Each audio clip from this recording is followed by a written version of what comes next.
Hello friends, नमस्कार। आज का वीडियो हमारा कामदा एकादशी के बारे में है। एकादशी के व्रत रहने से हमें मोक्ष की प्राप्ति होती है और फ्रेंड्स, एकादशी के व्रत रहने से हम पापों से भी मुक्त होते हैं।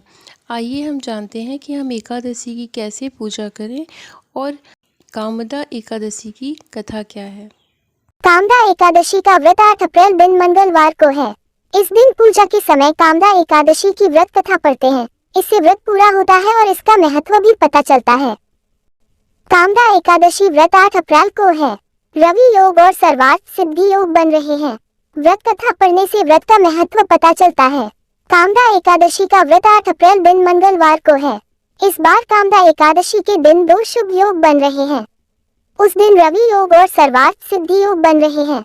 इस एकादशी का व्रत रखकर विष्णु पूजा करने से भक्तों के पाप मिटते हैं और मनोकामनाएं सिद्ध होती हैं। कामदा एकादशी वाले दिन भद्रा भी लग रही है, जिसकी वजह से आप उस समय में कोई शुभ कार्य नहीं कर पाएंगे। हालांकि पूजा पाठ पर कोई रोक नहीं होगी। मुहूर्त और पारण समय के बारे में। कामदा एकादशी व्रत कथा। एक समय की बात है, युधिष्ठिर ने भगवान श्री कृष्ण से पूछा कि चैत्र शुक्ल एकादशी का व्रत कैसा है। भगवान इसके महत्व और व्रत विधि के बारे में विस्तार से बताएं। उनके इस आग्रह पर भगवान श्री कृष्ण ने कहा कि चैत्र शुक्ल एकादशी को कामदा एकादशी के नाम से जानते हैं, जो लोगों को पापों से मुक्ति प्रदान करती है। इसकी कथा कुछ इस तरह से है। शास्त्रों में कामदा एकादशी व्रत का विशेष महत्व है। यह व्रत हर साल चैत्र माह के शुक्ल पक्ष की एकादशी तिथि को रखा जाता है, जो कि कल 8 अप्रैल को है।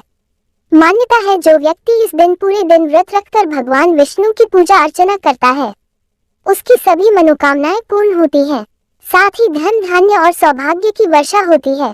वहीं इस दिन पूजा करते समय व्रत कथा पढ़ना जरूरी माना जाता है, वरना पूजा अधूरी मानी जाती है।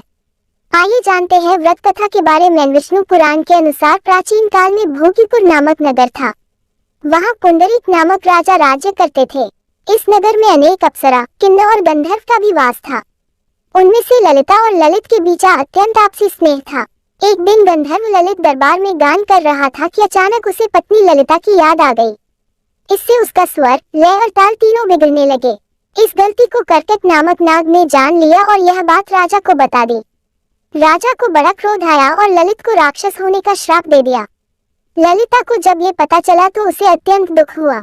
वह श्रृंगी ऋषि के आश्रम में जाकर प्रार्थना करने लगी। श्रृंगी ऋषि बोले कि हे गंधर्व कन्या, अब चैत्र शुक्ल एकादशी आने वाली है, जिसका नाम कामदा एकादशी है।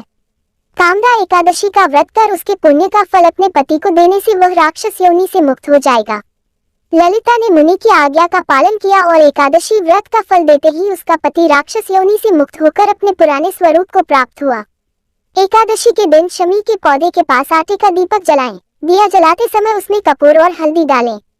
आपके पास गंगाजल हो तो एकादशी के दिन पानी में गंगा जल डालकर नहाएं। एकादशी के दिन पितृ तर्पण करें। इससे पितृदेव खुश होते हैं तथा श्री विष्णु प्रसन्न होकर सभी पापों को नाश करके सुख संपन्नता का आशीष देते हैं।